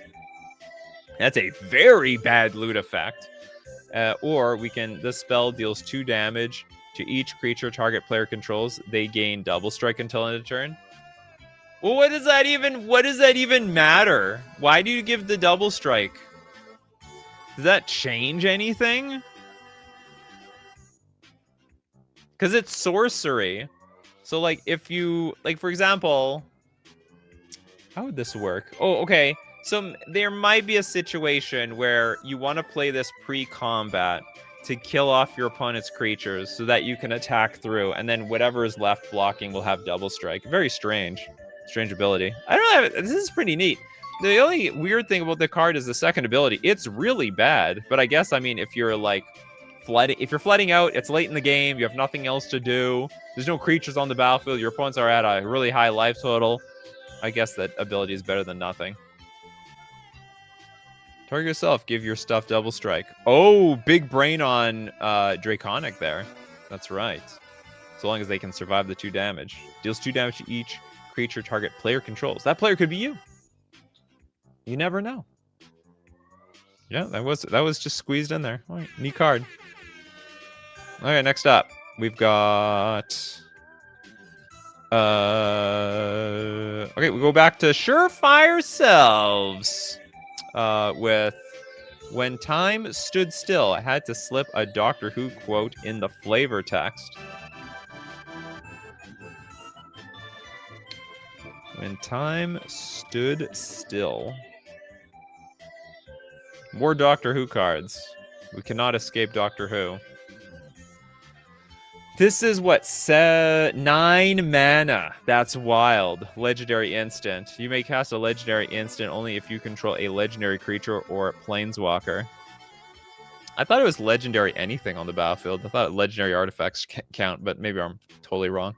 Take an extra turn after this one. During that turn, your opponents can't cast spells or activate abilities that aren't mana abilities. End the turn. Oh. Take an extra turn after this one. During that turn, your opponents can't cast spells. Okay, so basically it's a super time walk that also ends the turn. So all of time and space, everything that ever happened and ever will, where do you want to start? I'd like to start before the first lottery is won. If you are spending 9 mana on this, it should have split second. Well, I mean, you are. Oh, I see. Yeah, you don't get split second. And this is on the stack. What's stopping you from playing this on end step? Nothing. Nothing. I mean, it's an instant. Are you sure you want to give this split second? Giving that sort of power to a control deck could be crazy. Oh no, but they have to still have a legendary creature or planeswalker in play. Well, all the planeswalkers are legendary, though. No, giving this card split second will make your opponents unable to interact with this. Yeah, it'd make it really egregious. Doesn't this card already exist? No, I've never heard of this one. This is like ending the turn plus time walk. I mean, maybe it exists. I've never heard of it.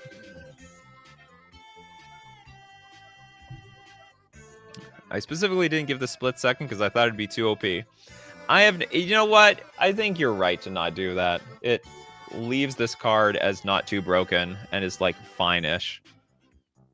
Whereas if you give it split second, I mean, maybe it's fair at 9 mana, but maybe it's not. Okay, cool card. Next up, we have another The Damned Draw special with, what is it, Legion of the Damned. Did I already do this? Legion.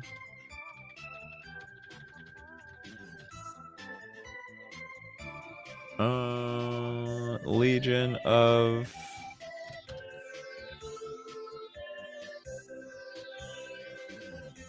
Oh, here we go. Legion of the Damned. This is a black 2/2 zombie with a Ripple 2. When you cast the spell, you may reveal the top 2 cards of your library. You may cast spells with the same name as this spell from among those cards without paying their mana costs. Put the rest on the bottom of your library.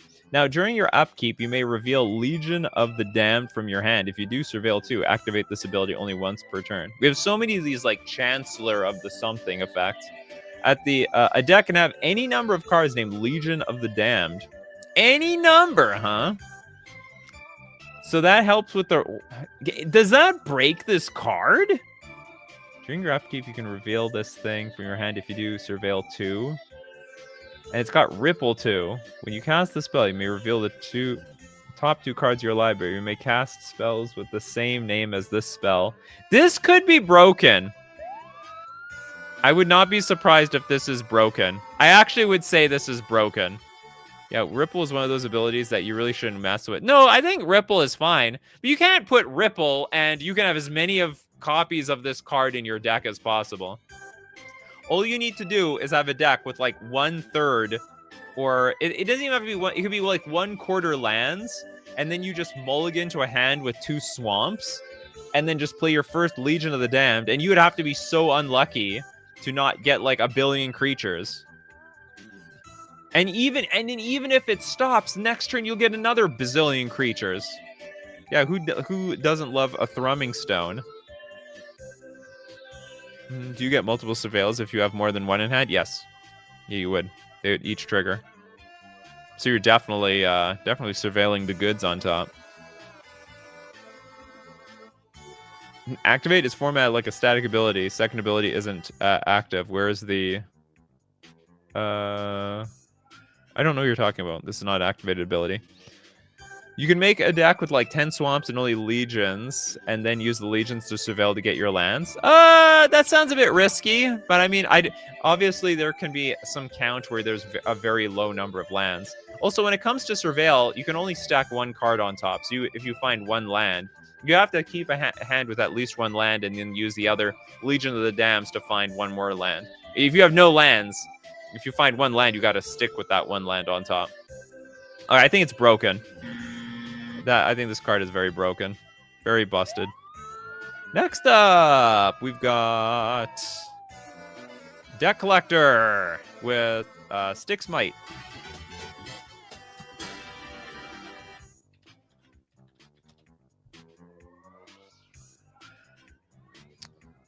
Styx Might is a lovely 2-mana 1/1. Oh, wait a minute. Okay, that last card is danger. That last card actually is danger. So we have to acknowledge it danger. Okay, Styx Might is a 2-mana 1/1 insect with Shroud. Good luck targeting it. Fateful Hour. If you have 5 or less life, Styx Might has tap. Create 3 token copies of Styx Might with haste. What? Doesn't this just go off? You have infinite creatures. What is the point? Isn't this just broken? What am I missing here? Like, it just goes self-infinite. Disqualifying 2 cards in a row. Yeah, we're going big. Big creatures. Big creatures, big numbers. So, I mean, you can only activate it when you have 5 or less life. Either you construct that situation yourself, or you let yourself go down to 5 life. But at that point, you have infinite creatures. You tap it, create 3 tokens. Like, what does it even say 3 tokens? Just creates another token. And then you just tap that one too. It just makes another one, another one, another one, another one. I guess you can't block with them. But if you survive, you can't block with all of them. You can block with a few of them. I guess you can only block with 3 creatures at any given time. And then after that, you make infinite more creatures. It's not like they get stacked at end of turn. Yeah, with Shroud, too. This isn't a Death Shroud deck. Is hilarious.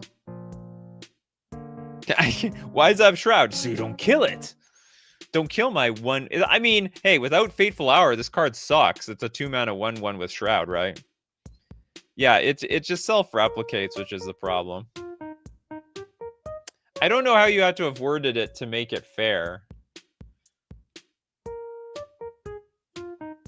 You do have this. Okay, you can't win on that very turn. Because if you want to make the 3 tokens, you have to tap the Styx Might, right? Oh, wait a minute. Each one makes a bunch of tokens. So you do have infinite blockers. So you have 3 tokens, then each one of those taps to make 3 tokens. So now you have 9 untapped tokens, and each one that you tap there makes 3 tokens. So you have 27. So you do have infinite blockers if you need it. And then you have infinite attackers on the following turn. No, wait a minute. You just have a win. Yeah, they all have haste. I keep thinking like you have to wait till next turn. No. Yeah, you tap, make 3. Tap, make 9. Tap, make 27. Tap, go 81. Yeah, the card is broken. Well, the card is strong. Rakdos, they cast Cyclonic Rift. Tap for 3, 9, 27, 81, swing for the win. Boom. Okay, yeah. We did the math. Okay, so it should only be 1 creation at a time then. Very well. Yeah, maybe. So if you do 1, is that fine? I guess so. 1 is better. Yeah, you know what? 1 would work. So you can't win instantly on that very turn. So you'd have to pass the turn at least once. You don't have infinite blockers and other infinite nonsense. Good job. Good job. Okay, Rakdos tried to donate. Rakdos actually has a card for us today, though. And that is Akemi, the Sands of Time.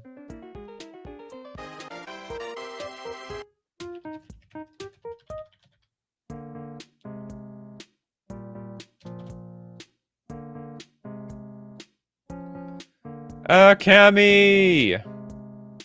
This is a 4-mana star power, 2 toughness. Legendary creature with no creature type. It's got nothing.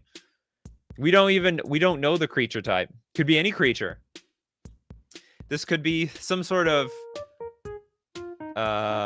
avatar of what you think this creature is when staring at them. It's got flash and banding though, and also ninjutsu for 2 mana.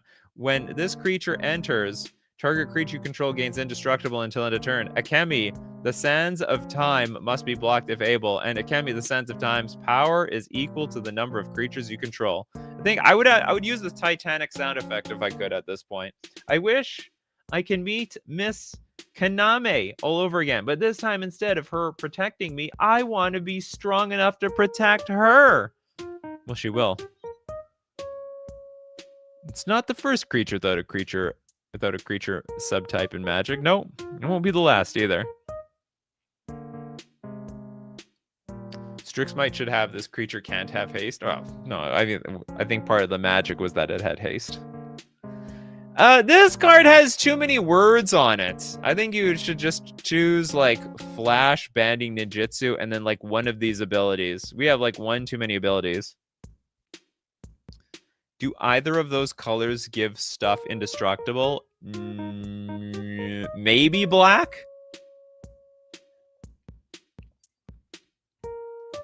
Definitely not blue. I've played enough blue to know that there's no nothing there. Can you do banding if you ninjutsu it?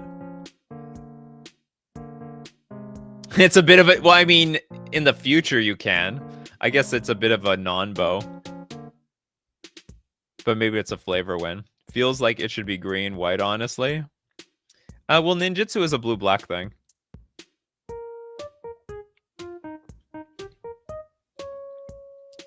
Must be blocked if able. Is that text within Demir's slice of the color pie? Look, I'm not going to judge anybody's flavor. It can be a complete flavor fail for all I care. But it's too many words. It's got to go down. I go Flash, Banding, Ninjutsu.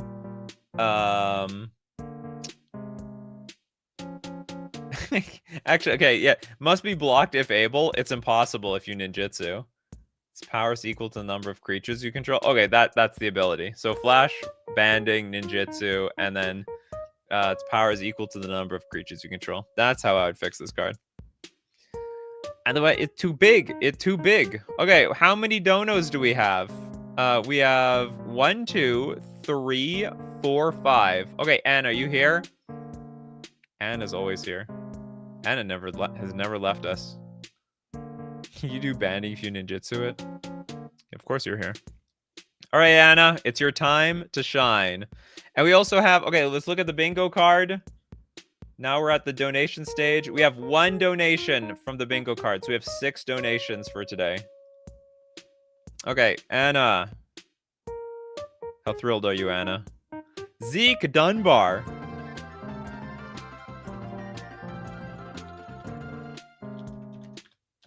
Double Agent. Hold on, you have some... Continuing my series based on my favorite PlayStation game series? Infamous Zeke Dunbar, Double Agent. Never heard of him. Never played that game, I guess, on PlayStation. Okay, this is a 6-mana 6/4 Human Artificer. Zeke can't be sacrificed. When Zeke deals combat damage to a player, that player gains control of it.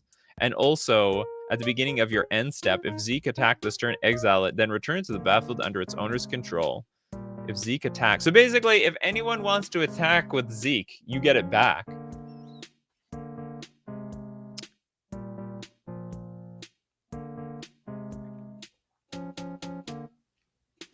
Has anyone ever played this game? That can confirm the flavor to this card?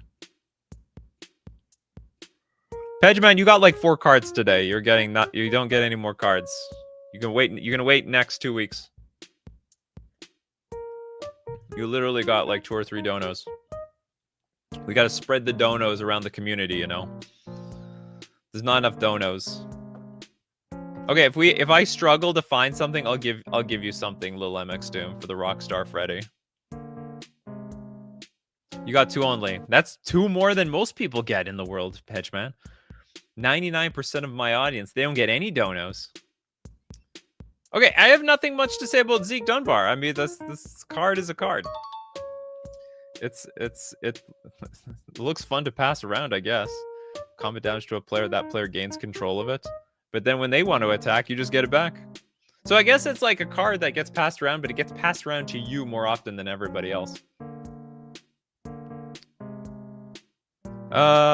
Next up. Okay, who else wants a dono? Yeah, but last time I had 2 cards on Reddit, and then we didn't have a show because of Air Canada. That's right. Air Canada. We can blame Air Canada for that. Stupid Air Canada. Canceling my flight. So frustrating. I had to book it on top of a Wednesday. There's got to be more. There's got to be someone else here who wants a dono. What happened to the real Maxim? You must have some cards in the backlog. I will okay, I'll take. I'm gonna get an extra dono from. No, I'm gonna go to our Discord. We have a beautiful Discord here, full of cards. Jump to present. Who have we not seen anything from today? Soul Split. Who is this? Oh, this is the real Maxim. All right, you get something, real Maxim. You get Soul Split today. Okay, this is a weird mana cost. It's we'll just say it's 7 mana. It's a sorcery. The spell cannot be copied. Now, as an additional cost to cast this spell, pay half your life rounded down. Oh my god. Now, exile half your library face down, rounded down, and an extra player enters the game? The exiled cards become their deck. They do not have a commander. You control that player. They draw 5 cards, set their life total to your life total. If you lose the game later this game, you become that player. Exile the spell. Okay, so you basically divide yourself into 2 players. That is absolute genius. I think that's very creative. So basically, you give yourself to... It might be super... You know, honestly, this card might have to be, like, way more expensive.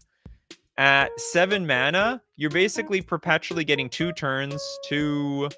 Although one of the second player is going to start off with nothing, I guess. But everyone has to kill that player. It's a very creative card. At first, I thought it was going to be like an uncard. Okay, we're actually going to bring in a new physical human being into the game. No, we're technically just creating like a new player that is us. And then if we lose one game from one player, we just become we take over from the second player. Yeah, they spawn with no lands or permanents, so everyone has an opportunity to just complete whale on them. Is it Flavor Win? Soul Split? Okay, yeah. It's a soul. That's something. Can't tell if Sager is saying that's cool or that's cooking. This is so creative, and I'm not going to be so not going to be played anywhere. Well, now that I think about it, maybe it is not that strong. At first, I thought this is busted, but if you spend 7 mana and like divide your deck in half, everyone at the table can just wail on that extra player that you created that has no permanence in play and is not going to make any permanence in play for a while. The only benefit that player has is that they have like 40 life. Might actually be a combo with that assassin that wins the game if a player you damage lost. Oh, interesting. So what, you attack yourself? Okay, I think that's pretty neat. Very cool card. Okay, next up, we've got... there was a free dono coming from Noisemaker, because they overpaid by $5. And that donation is going to go to... Who's someone that didn't get a card? These are all cards that have been gotten today. I'm sure we'll run into something no one has submitted yet. We'll give another one to the real Maxim. You hear that, Anna? Might even give you a second card here if you're still around. Okay, Careless Chronology. This is a black, blue, double X sorcery. As an additional cost to cast this spell, sack X non-token creatures and pay X life. You take X extra turns after this one. Sounds like the real Maxim is really looking for new ways to get extra turns, either through other players or through actual spells. Sack X non-token creatures and pay X life. This probably is busted, though, because it's very easy to pay life. Oh, the hard part is the casting cost. So you need a lot. You need a lot of creatures and a lot of mana to pull it off. Doesn't exile itself. Well, I mean, the casting cost is still egregious. So you need to spend like 8 mana to get 2 turns. Is that even a bit? Is that easy? Is that hard? You still have to sack some creatures. It's gotta be non-token creatures too. It could be a danger. I don't know, but it's expensive. I mean, a 6 mana for even 6 mana even for 1 extra turn can't be that broken. You need to get rid of real creatures. None of those fake creatures. None of those carbon copy creatures made in China. Damn knockoffs. Okay, I promise we'll look at the Rockstar card. I promise we'll look at the Rockstar card. You seem desperate enough. It's in the color that reanimated though, so sacking real creatures could be easy. But why would you sack like a giant creature? Put all your effort into reanimating something enormous and then sacrifice it? I'm inclined to believe that this is fine. I'm inclined to think this is fine.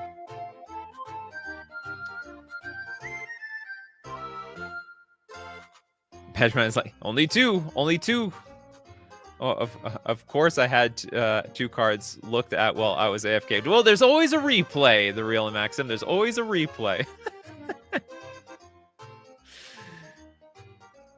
Yes, Anna, I'll give you a second card.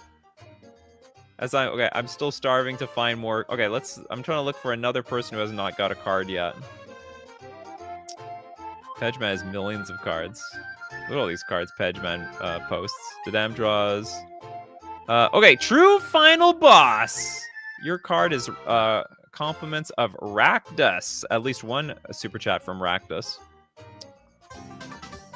This is 4 parallel universes ahead for 6 mana. It's an instant. Counter target spell if that spell is countered.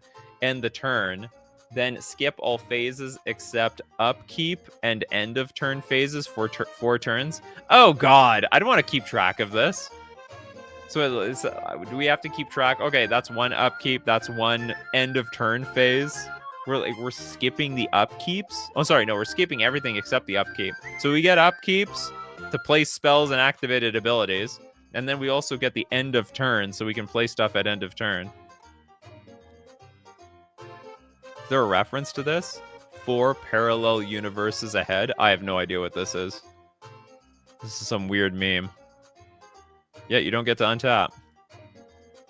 This card is bond. Yeah, it's not even hard to cast. I would argue that this card is very, very unfun to play against. It can easily get to 6 mana. So you counter the spell, and then everyone skips phases for 4 turns. Then beware the go back 1 turn card. Does it exist?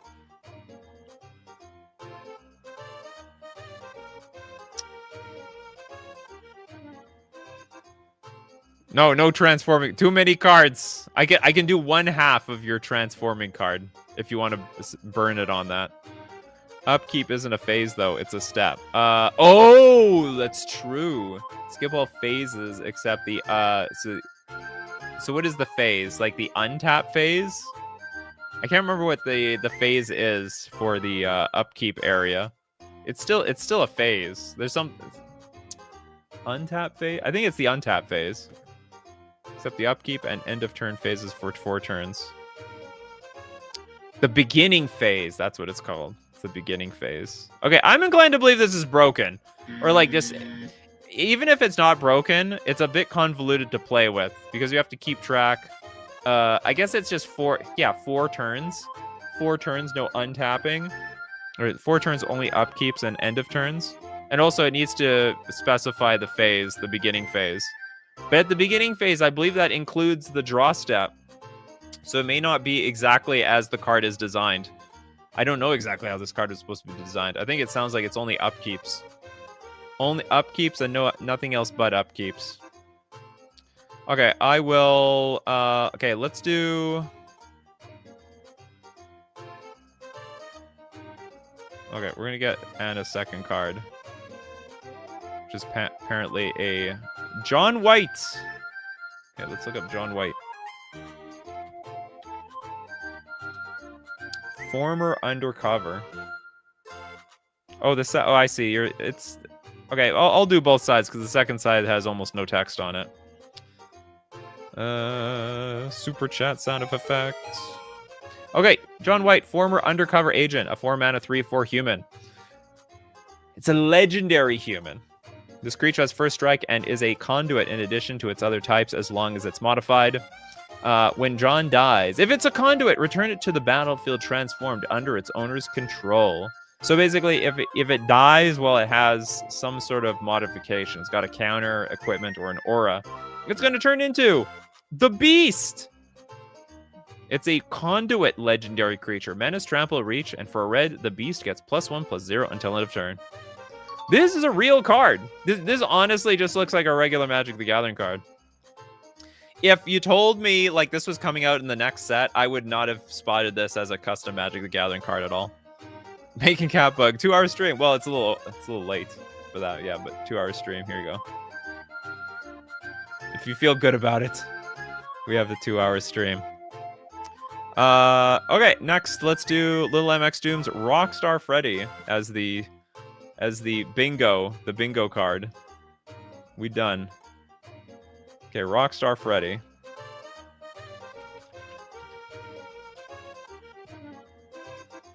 Ho ho. 5 mana for a 3/3 bear robot. Whenever an opponent casts a spell or activates an ability that isn't a mana ability, if it isn't their turn, create a tap treasure token unless they sacrifice a permanent. I don't get it. Please deposit 5 coins. Is this Five Nights at Freddy's like 5 or 6? I don't get this reference. Please deposit 5 coins. Okay, it has to be a reference. Sacrifice 5 artifact tokens to draw 2 cards and gain 2 life. So it's like a good thing. You are trying to trick Freddy. Damn. I'm sure this is a banger reference. I just don't know about it. Is it that game where you're in one of the animatronics and like you're like walking around? This is from a side game, The Ultimate Custom Night. This is from FNAF 6. It's FNAF. Well, for sure it's a FNAF reference. I just can't remember which game. I saw a little bit of gameplay of one of the games where you're dressed up in an animatronic and you're walking around, and I guess you have to like pretend you're an animatronic and not tip them off that you're a human being on the inside. But then occasionally you have to get out of your animatronic. I just can't remember if this is that game, though. No, smart. I like the card, considering it's 5 CMC. It probably doesn't need to give your opponent the option to sacrifice a permanent. Make the ability simpler and shorter. How is the card itself, though? Oh! Well, it's okay, I'll say. Whenever an opponent casts a spell or activates an ability that isn't a mana ability, if it isn't that turn, we get treasures. Unless they're sacking permanents. So it sounds like we're going to be making a lot of treasures around here. I think the card looks pretty good. Although I have to say, so I think it's going to be on a similar power level probably to, what's the other treasure maker? What's that 4-mana enchantment everyone hates? But the reference is from the character's appearance in the Ultimate Custom Nights.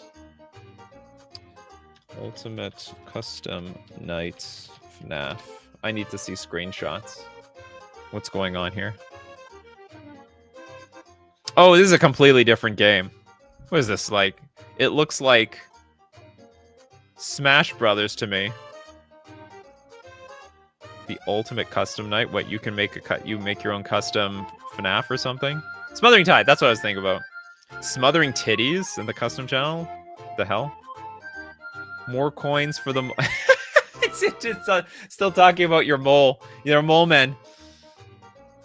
Yeah, I was thinking of Smothering Tithe. I think this is easier to play around than that, since they can just hold their actions for their own turn. But you still get...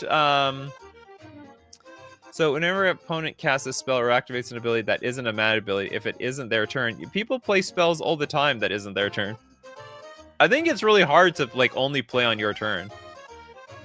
I mean, you can tap out all you want, but for the most part, there's going to be a point where people are going to go to war on somebody else's turn, and you capitalize on it. The only good thing about this is that it's a creature, or the balanced thing about this card is that it's a creature, and it's easier to kill than, say, Smothering Tithe, which is an enchantment. Do you have a card called... Did you post something called Smothering Titties? Oh my god, you did. Is it the same thing? Whenever an opponent draws a card, that player may pay 2. If the player doesn't, you create a treasure token.